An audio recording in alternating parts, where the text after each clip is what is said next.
क्या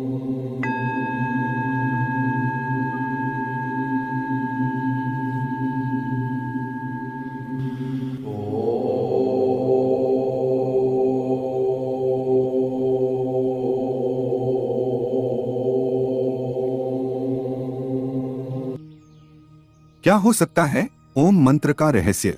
हमें यह तो पता ही है कि ओम मंत्र के उच्चारण से मन को शांति मिलती है और सकारात्मकता बढ़ती है। परंतु क्या इसके अतिरिक्त भी ओम मंत्र का कोई गूढ़ रहस्य है? ओम का रहस्य जानने से तुम्हें ब्रह्मांड के सीक्रेट कोड 369 में से 3 नंबर वाली पहली चाबी मिल जाएगी, जिससे आप सबसे बड़े खजाने के सभी ताले खोल सकते हैं और संसार में सबसे अमीर व्यक्ति भी बन सकते हो। और साथ में यह भी जान सकते हो कि आत्मा क्या है, मोक्ष क्या है, ब्रह्मा क्या है, तुम संसार में क्यों आए हो और तुम्हारा उद्देश्य क्या है। और अगर तुमने ओम के रहस्य को नहीं जाना तो तुम्हारे पास अरबों खरबों रुपए होने के बावजूद भी तुम संसार के सबसे गरीब और भीखमंगे व्यक्ति ही रहोगे। और ओम मंत्र का यह रहस्य तुम वेदों और उपनिषदों से प्राप्त कर सकते हो। लेकिन अगर तुम्हारे पास इतना समय नहीं है कि तुम इनका अध्ययन कर सको, तो आपको हमारी इस प्रस्तुति को अंत तक एकाग्रचित्त होकर जरूर देखना चाहिए। ओम सनातन धर्म का प्रतीक है और यह शिव का भी प्रतीक है। ओम एक ऐसी ध्वनि या मंत्र है जो अनगिनत रहस्य को अपने अंदर समेटे हुए है। और अमेरिका की ऑक्सफोर्ड यूनिवर्सिटी में डायरेक्टर रह चुके पीटर रसेल ओम मंत्र पर गहन अध्ययन कर रहे हैं और उन्होंने E=mc² को ओम =mc² के समकक्ष बताया है। और वो कहते हैं कि यह सूत्र चेतना की अभिव्यक्ति को दर्शाता है। ओम ही ब्रह्मांड की एक ऐसी ऊर्जा है जिससे यह ब्रह्मांड बना है। यूनाइटेड स्टेट में अलग अलग जगह पर रिसर्च चल रहा है कि ओम की ध्वनि का हमारे शरीर पर क्या असर पड़ता है। इस रिसर्च में जब अलग अलग ध्वनि को ऊंची आवाज में बजाया जाता है तो हर ध्वनि का असर शांत पड़े पानी पर अलग अलग पड़ता नजर आता है, लेकिन ओम की ध्वनि का असर पानी पर सबसे अलग पड़ता है। रिसर्चर खुद हैरान थे कि ओम की ध्वनि के बजने पर पानी पर ऐसी आकृति बनती है जैसे कि सनातन धर्म में बताए गए श्री यंत्र की आकृति होती है। ओम के सिवा कोई ध्वनि ऐसी आकृति नहीं बनाती थी। रिसर्चर ने बताया कि ओम की ध्वनि बहुमूल्य ज्ञान का खजाना है। और जब प्राचीन काल में एक सन्यासी को लगा कि गुप्त मंत्र से बड़े बड़े खजाने के ताले तोड़े जा सकते हैं, तो यह सन्यासी गुप्त मंत्र की तलाश में एक बड़े आश्रम में जाता है। वहाँ के आचार्य से कहता है कि आप मुझे मूल्यवान गुप्त मंत्र दीजिए। तो आचार्य ने कहा कि मैं तुम्हें गुप्त मंत्र तो दूंगा, लेकिन तुम्हें सालों तक यहाँ रहकर सेवा करनी होगी। सन्यासी ने सेवा करते करते सालों बिता दिए। एक दिन सन्यासी आचार्य के पास गया और बोला कि अब तो वह गुप्त मंत्र मुझे दे दीजिए। तो आचार्य ने कहा कि ठीक है, तुम मेरे नजदीक आओ, मैं तुम्हारे कान में वह गुप्त मंत्र कहूंगा। सन्यासी नजदीक गया तो आचार्य ने ओम मंत्र दिया। सन्यासी खुश हो गया, वह वहां से चला गया और ओम का जाप करने लगा, लेकिन कोई धन की प्राप्ति नहीं हुई। तो उसे संदेह हुआ कि आचार्य ने उसके साथ धोखा किया है। वह जब बाहर निकला तो एक माँ उसके बेटे को बुला रही थी कि ओम बेटे यहाँ आओ। तो सन्यासी चौंक गया, क्योंकि यहाँ तो किसी के बेटे का नाम ही ओम था। जब वह और आगे गया तो कुछ ब्राह्मणों को देखा जो हरि ओम बोल रहे थे। सन्यासी ने कहा, अच्छा, यहाँ भी ओम बोला जा रहा है। सन्यासी रास्ते में और आगे बढ़ा तो कुछ विद्यार्थियों को ओम शांति ही बोलते हुए सुना। तो सन्यासी कहने लगा, कहीं आगे ओम बोला जा रहा है तो कहीं वाक्य के पीछे ओम बोला जा रहा है।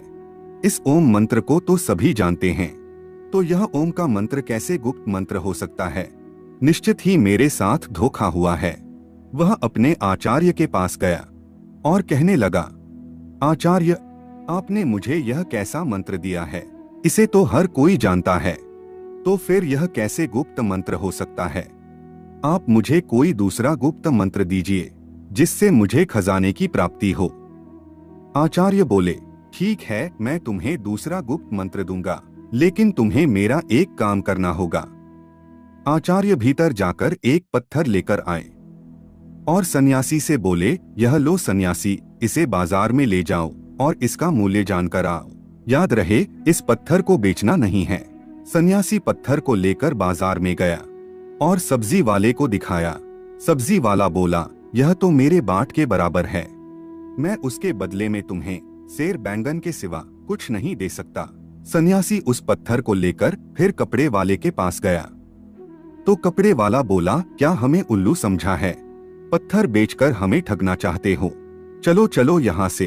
सन्यासी पत्थर को लेकर पूरे बाजार में फिरता रहा, लेकिन किसी ने उसका मूल्य नहीं बताया और किसी ने उसको मुफ्त में भी नहीं लेना चाहा। फिर सन्यासी उस पत्थर को लेकर एक जौहरी की दुकान पर गया।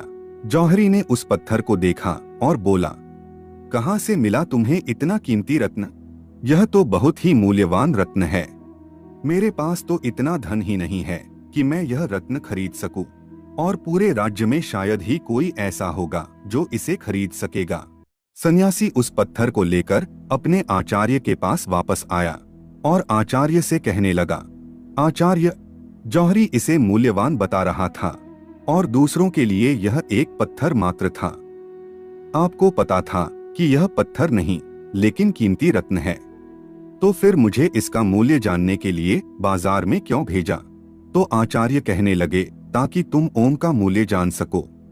जैसे इस पत्थर का मूल्य हर कोई नहीं जान सका, यानी इसका मूल्य गुप्त है, हर कोई नहीं आंक सकता, केवल पारखी आंखें ही पहचान सकी कि यह पत्थर नहीं रत्न है।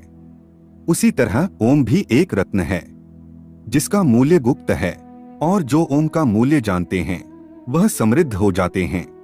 अब ध्यान से सुनो, मैं तुम्हें ओम का विस्तार पूर्वक रहस्य समझाता हूँ।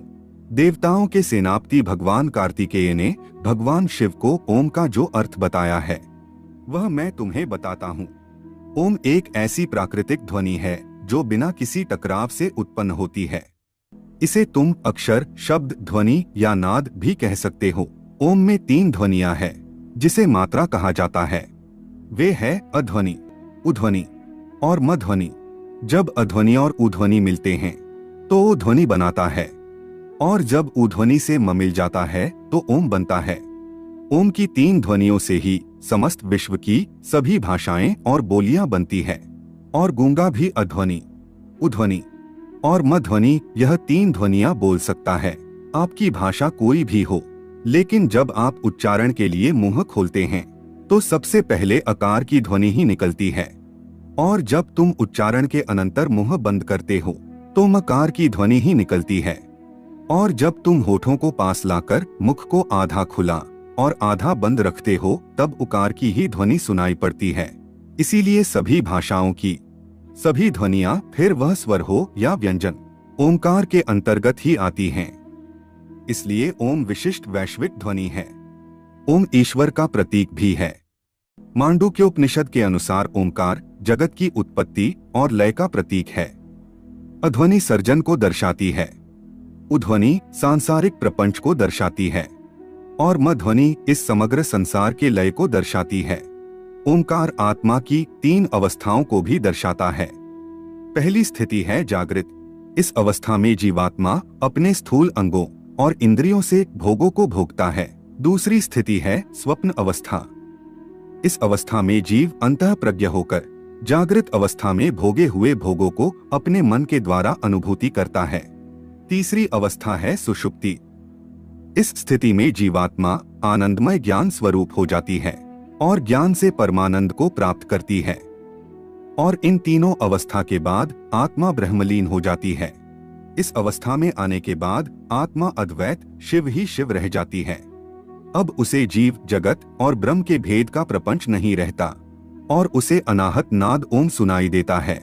अनाहत नाद कोई ध्वनि नहीं है, लेकिन अनाहत एक अनुभूति है जिसमें आत्मा कहती है कि अहम ब्रह्मास्मि, शिवोहम, मैं ही ब्रह्म हूँ, मैं ही शिव हूँ, मैं ओंकार हूँ, मैंने ही जगत के रूप में अपना विस्तार किया है, मैं ही शेर हूँ जो मेरे ही हिरण रूप को मारने जा रहा हूँ, मैंने ही अपने पुत्र के रूप में जन्म लिया है, और मैं ही मेरे माता पिता के रूप में जन्म ले चुका हूँ। इस संसार में केवल मैं ही हूँ, मेरे सिवा कोई नहीं है, बोलने वाला भी मैं ही हूँ। और सुनने वाला भी मैं ही हूँ। सांप बनकर मैं ही अपने आप को डसने जा रहा हूँ और मैं ही उससे बचने के लिए दौड़ रहा हूँ। इस ओमकार के रहस्य को जान लेने के बाद सोना, चांदी, रुपए, पैसे सब मिट्टी लगने लगता है, क्योंकि यह सब भौतिक पदार्थ वास्तव में मेरा ही स्थूल रूप है। मैं तो इतना अमीर हूँ कि यह घर, यह जमीन, यह पृथ्वी, यह तारामंडल ही नहीं, पूरा ब्रह्मांड ही मेरा है। और ऐसे कितने ब्रह्मांड होंगे जो मेरे ही अंग है। तो मेरे जितना अमीर कौन हो सकता है जब मुझे इतना बड़ा खजाना मिल रहा है। मैं क्यों इन किलो 100 किलो सोना, चांदी और रुपए पैसे के पीछे भागूं? और इस खजाने को खोलने के लिए मैंने 3 नंबर की चाबी दी है। ओमकार, जो अब मैं तुम्हें बताता हूँ, मूल नैसर्गिक ध्वनियाँ 3 है। अध्वनि, उध्वनि और मध्वनि। नैसर्गिक रंग 3 है, लाल, पीला और नीला। प्रकृति के मूल लक्षण 3 है, नाम, रूप और गुण। शरीर की तासीर 3 है, कफ, पित्त और वायु। ब्रह्मांड की स्थितियां 3 है, उत्पत्ति, पालन और प्रलय। और उनके देवता भी 3 है, ब्रह्मा, विष्णु और महेश।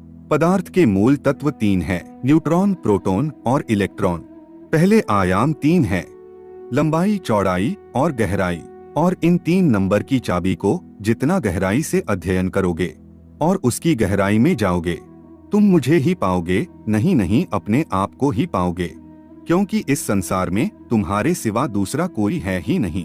तो मित्रों, यह प्रस्तुति आपको पसंद आई है तो प्रस्तुति को लाइक करें और ऐसी ही ज्ञानवर्धक जानकारी के लिए आप हमारी चैनल आर्य लोक को सब्सक्राइब जरूर करें और कमेंट में ओमकार लिखना ना भूलें। धन्यवाद।